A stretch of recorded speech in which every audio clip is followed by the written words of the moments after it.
Comment mettre en peinture les cheveux blonds en partant d'un effet zénithal pour obtenir le résultat qui est sous tes yeux.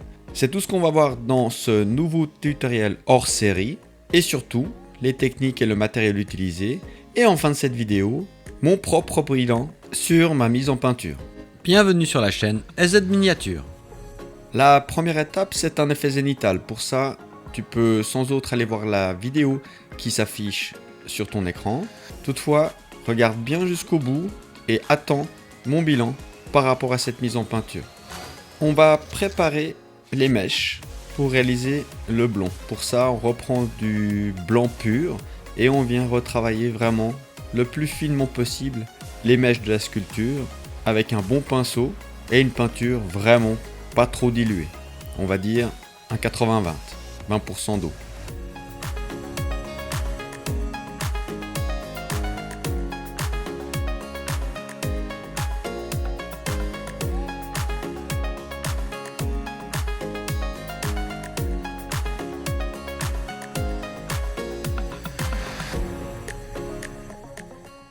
On poursuit avec un premier ombrage avec un medium grey et là on vient travailler dans les creux, quitte à recouvrir un peu l'effet zénithal, il n'y a pas d'importance par rapport au travail qui a été réalisé, mais bien combler l'ensemble des creux qui n'ont pas été réalisés avec le blanc qui vraiment doit être sur les mèches supérieures des cheveux.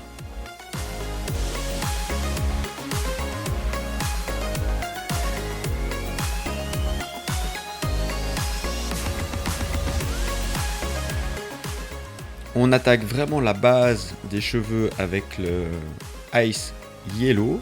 Pas besoin d'un pinceau fin. On peut déborder un tout petit peu. Et là, on vient bien recouvrir le blanc. Notre peinture est pas trop diluée, 80-20 avec un 20% d'eau.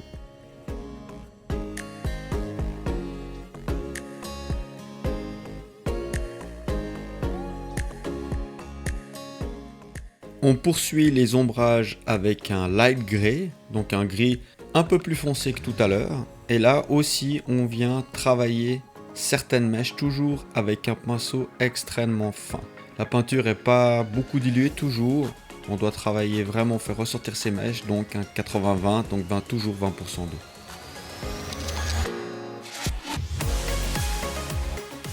Dernier ombrage, le troisième, avec du noir. Même principe que tout à l'heure. Un pinceau hyper fin et bien travailler ces mèches de manière propre, les plus creuses. Et là, une certaine précision du fait que le noir se verra de manière intense. Donc la qualité du trait, de la finesse du cheveu, de la mèche est important. Dilution 80-20, toujours avec 20% d'eau.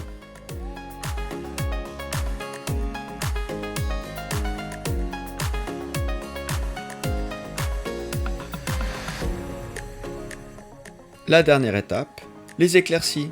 Pour ça, on prend un jaune très clair. Là, c'est un choix chez Valero. Et là aussi, avec une peinture faiblement diluée, 80-20, toujours 20% d'eau. Un excellent pinceau. On vient sur les mèches vraiment supérieures appliquer cet éclairci max. On pourra en rajouter un vraiment avec des toutes petites pointillés du blanc à certains endroits. Petite conclusion, je ne suis pas vraiment satisfait du travail réalisé. Au niveau des techniques, ça me plaît bien, j'ai aucun souci là-dessus. Par contre, passablement de problème pour la finesse au niveau des mèches.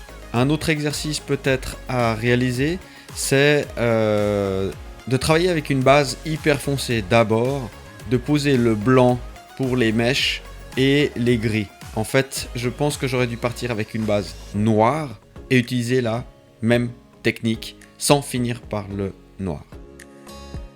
Une autre option qui me tritouille l'esprit au moment de réaliser cette vidéo, c'est de partir toujours avec couleur hyper foncée comme base, peut-être du vert foncé. Voilà, et puis après de monter plutôt qu'avec des gris, avec une base noire, des verts de plus en plus clairs pour finir avec des mèches jaunes. Si tu as d'autres options, avec plaisir, je suis prêt à lire tes choix, tes propositions dans les commentaires. Merci d'avoir visionné cette vidéo jusqu'au bout. Si ça vous a plu, merci de partager et de placer un petit pouce vers le haut, ça fait toujours plaisir. Dans le cas contraire, un petit commentaire constructif, c'est toujours utile. Si vous avez des questions, n'hésitez pas, j'y répondrai très volontiers. Abonnez-vous pour obtenir une notification dès l'arrivée de mes prochaines vidéos. Jusque là, portez-vous bien, à vos pinceaux, ciao!